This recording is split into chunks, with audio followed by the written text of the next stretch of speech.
안녕하세요. 땅임배 성목회 서정희 목사입니다. 제가 좀 건강이 좋지 않아서 여러분과 이 미라클 모닝으로 거의 한 달 이상 만나 뵙지 못했습니다. 그래서 굉장히 저도 아쉽게 생각하고요. 죄송하고 또 이제 2월 달부터는 저희가 수, 목, 금 3일 동안 미라클 모닝을 할 예정이고요. 그리고 3월 달부터는 정상적으로 할 수 있도록 그렇게 노력해 보도록 하겠습니다. 대단히 감사하고요. 하나님은 하나님의 때에 하나님의 일을 행하십니다. 비록 우리가 기다림의 시간이 있었지만 하나님께서는 그 안에서 또 놀라운 일들을 날마다 행하시는 분이신 줄 믿습니다.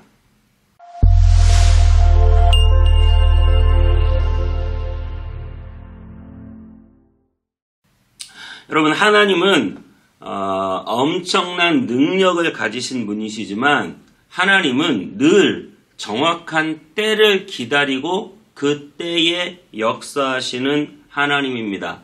오늘 본문은 두 명의 인물이 나와요. 그것은 바로 시므온과 그리고 안나라는 여인입니다.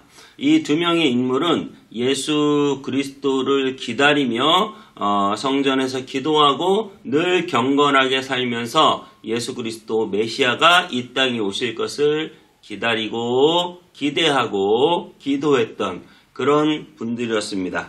자, 우리 오늘 본문 말씀 누가복음 2장 25절에서 40절까지 읽고 오겠습니다. 예루살렘에 시몬이라 하는 사람이 있으니 이 사람은 의롭고 경건하여 이스라엘의 위로를 기다리는 자라.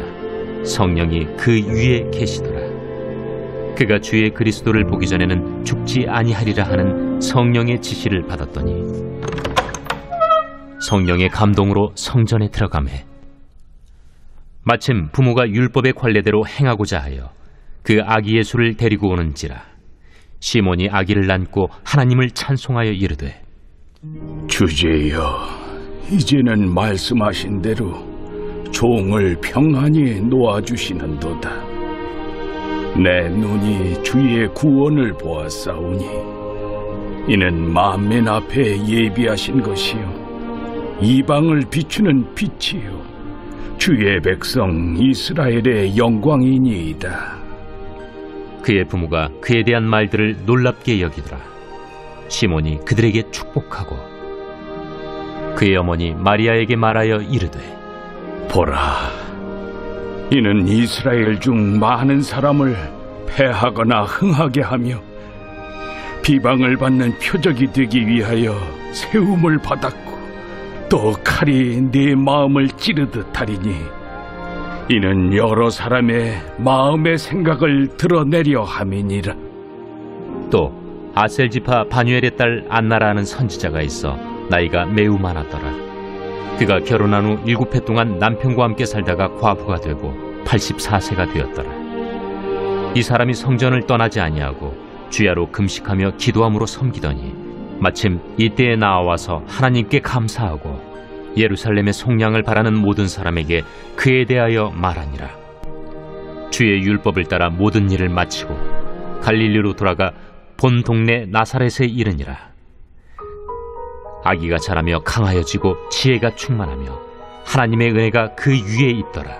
네, 오늘 25절은 이렇게 말합니다. 의롭고 경건하여 이스라엘의 위로를 기다리는 자라. 그가 주의 그리스도를 보기 전에는 죽지 아니하니라 하는 성령의 지시를 받았더니 늘 이 시므온은 의롭고 경건합니다. 그리고 그 무너져가는 이스라엘의 종교적인 상황 속에서 하나님께서 이 이스라엘을 새롭게 회복하실 그날을 기다리면서 오랜 시간 동안 간절히 하나님 앞에 기도했던 그런 사람입니다. 그런데 어느 날 그가 성전에 기도하러 올라올 때 하나님의 감동이 마음속에 임하게 되는 거예요.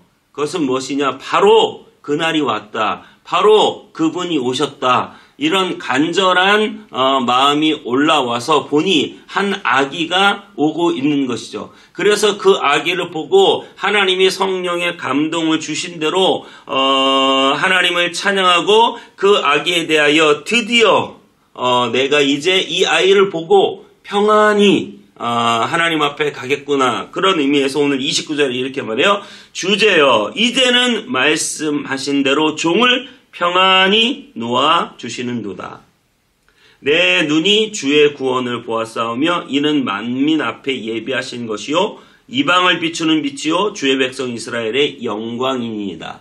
한번 생각해 보세요. 이제는 종을 평안히 놓아주신다. 그 말은 무슨 말입니까? 여지껏 종을 평안히 놓아주시지 않았다는 거예요. 수십 년, 몇 년이었을지 모르겠지만 아주 오랜 기간 동안 하나님께서 메시아를 보내주시겠다고 했는데 전혀 감감무소식인 거죠. 그러면서 점점 본인이 봤을 때 점점 이스라엘의 성전은 타락해가고 제사장과 지도자들은 그 양심이 다 무너져 내리고 로마의 지배를 계속 받으면서 도대체 하나님의 구원의 때가 언제인지 몰라 답답하며 정말 그때가 오긴 오는 건가. 때로는 수많은 의심과 불신이 그를 사로잡고 그래서 때로는 무너지고 포기하고 싶을 때가 하루 이틀이 아니었겠지만 그래도 오늘도 여전히 성전에 올라와 이 그리스도께서 오시는 메시아가 오시는 이 땅의 새하늘과 새 땅이 임하는 그 날을 기대하며 기도할 때 성령이 그 아기 예수가 그 성전에 올 때 성령이 감동하여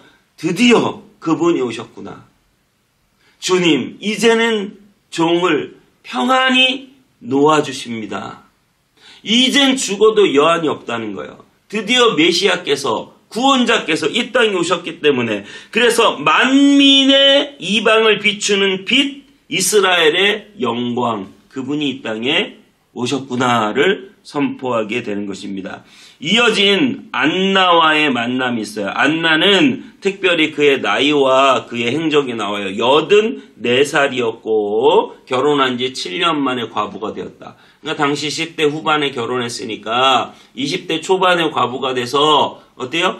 84살까지 거의 60년 과부 생활을 하며 가난하고 힘없고 부족하지만 성전에 나와 오직 하나님 앞에 기도하고 하나님의 말씀 앞에 서 있는 자로 그렇게 살면서 그가 기다리는 것은 무엇입니까? 역시 아기 예수 메시아가 이 땅에 오실 것을 대망하며 기다렸다는 거예요.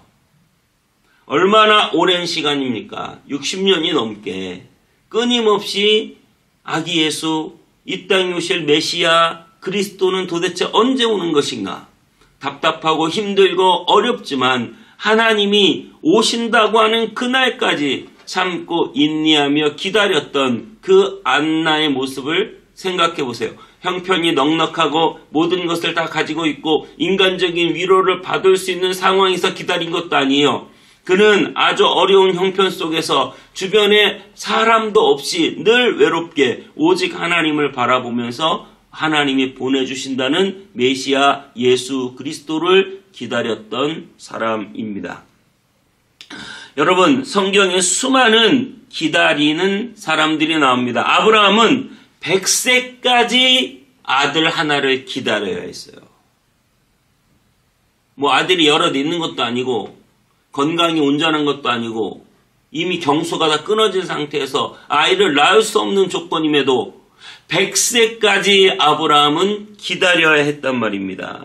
야곱은 자기 외삼촌 라반의 집에 갔을 때 21년을 헤매야 했어요.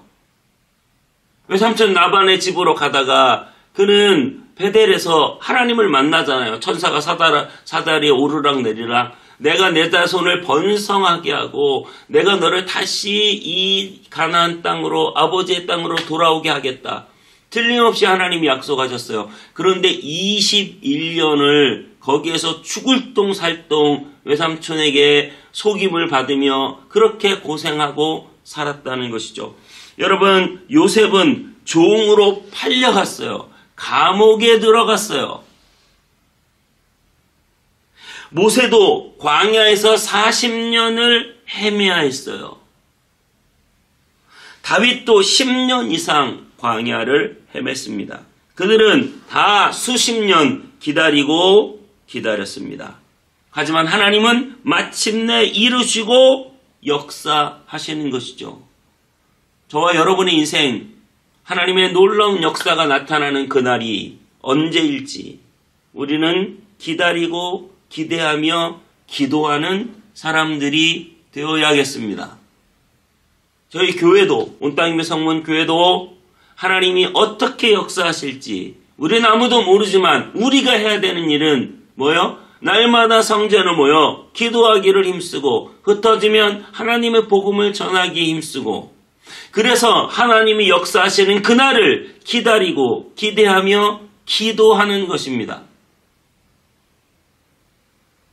하나님은 얼마나 기다리셨습니까? 여러분 성경에 말라기가 있고요. 지금 우리가 읽는 누가복음 1장 예수 그리스도가 이 땅에 오실 때까지의 기간은 400년이라는 시간이 공백기예요. 이걸 중간기라고 해요. 400년 동안 하나님이 선지자를 보낸 적도 없고 말씀하신 적도 없고 아무런 기적이 일어난 게 없어요. 그럼 하나님 뭐 하셨어요? 이 400년 동안 헬레니즘이라는 문화가 융성하게 꽃피었어요. 그래서 많은 언어들이 헬라어로 통일되기 시작했고요. 이 400년 동안 로마라고 하는 나라가 등장했어요. 그래서 그 로마가 전 세계로 길을 냈어요.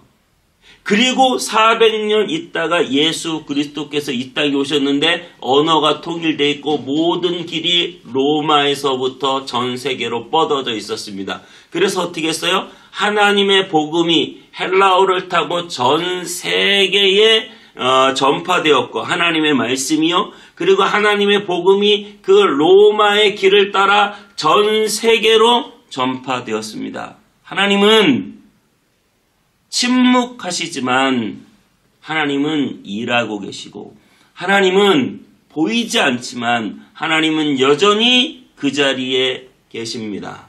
여러분 산에 안개가 자욱해서 산이 보이지 않아요. 하지만 하나님은 여전히 그 안개 뒤에 산에 계신 분, 산이 있는 것처럼 하나님은 여전히 계신 분. 여러분의 인생에 안개가 자욱하고 지금 당장 뭐가 눈앞에 보이지 않는다고 산이 없는 게 아니에요. 하나님이 안 계신 게 아니에요. 하나님은 여전히 우리 안에 일하고 계십니다. 하나님은 여전히 온땅이비 성문교회를 위해 일하고 계시고 하나님은 여전히 여러분의 인생을 위해 일하고 계시며 우리는 그것을 우리 눈으로 보지 못할 뿐입니다. 그래서 우리는 뭐 해야 돼요? 기다리고 하나님의 역사를 기대하며 하나님의 일하시기를 기도하는 사람들이 되어야 할 줄 믿습니다. 하나님, 우리가 하나님을 바라보고 의지하는 그 시간이 비록 우리의 믿음이 흔들리고 우리의 작고 약하고 초라함 때문에 좌절하는 날이 온다 할지라도 여러분 두려워하지 마십시오. 그리고 기대하십시오. 그리고 기대한 만큼 기다리십시오. 그리고 기도하면서 하나님을 붙잡고 기도하십시오. 하나님이 반드시 역사해 주실 줄 믿습니다. 기도하겠습니다. 하나님, 오늘 안나는 성전에서 60년 넘게 오직 메시아를 기다리며 기도했습니다. 하나님, 우리는 몇 년 기도하고 포기하고 있습니까? 아니, 며칠 기도하고 포기하고 있습니까? 우리는 마치 하나님이 안 계신 것처럼 한두 번 기도하고 하나님이 아무것도 안 하시는 것처럼 여기며 생각하고 있지 않습니까? 하나님, 오늘 우리에게 믿음을 주옵소서, 기대함을 주시옵시고 기다릴 수 있게 하여 주시옵시고 하나님 간절히 주님 앞에 기도하는 자들이 되게 하여 주옵소서. 반드시 하나님은 우리 인생 가운데 역사하실 줄 믿습니다. 온땅미 성문교회를 통하여 일하시고 역사해 주실 줄 믿습니다. 감사드리고 예수님의 이름으로 기도하옵나이다. 아멘.